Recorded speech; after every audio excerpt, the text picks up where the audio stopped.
On s'est réveillé, ça sentait le cramé. Donc on est arrivé, la pièce était complètement enfumée, sachant qu'on a quand même une sacrée hauteur sous plafond. On voyait rien, on s'est mis à tousser, les yeux qui pleurent. Et puis là, on a regardé dehors et c'était noir, noir, noir. On voyait rien. Wallis de Montrémy fait partie de la vingtaine de personnes qui ont été intoxiquées par les fumées d'hydrocarbures. Leur origine, 150 tonnes de paille mouillée au gazole et incendiées pour lutter contre le gel des vergers du plus gros domaine arboricole du secteur. Ce matin-là, Wallis a quand même pris la route pour aller travailler. La route me prend 5 minutes pour accéder à la nationale, j'ai mis plus de 35 minutes. Je ne voyais absolument rien, donc j'ai ouvert la fenêtre pour essayer de voir quelque chose. Donc je pense que j'ai inhalé aussi là, à cette occasion, de la fumée. Les pompiers passaient dans les vergers pour éteindre les derniers foyers, parce qu'il y avait encore, ça brûlait encore. À la fois, il y a une navette, on est au bord de la rivière, il y a une navette des pompiers qui circulait parce qu'il y avait des nappes de pétrole.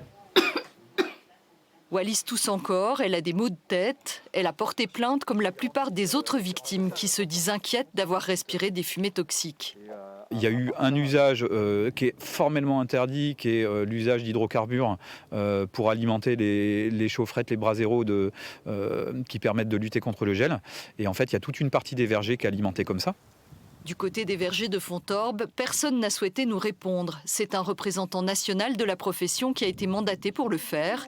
Il nie tout usage de produits interdits. Le procureur n'est pas le juge. Le juge, et je ne commenterai pas une affaire, mais le règlement sanitaire départemental du Tarn n'interdit pas spécifiquement l'utilisation d'hydrocarbures. C'est une technique qui est validée par l'ACTA. Ce qui ne change rien à la situation aujourd'hui qui a touché les riverains et qui n'est pas acceptable.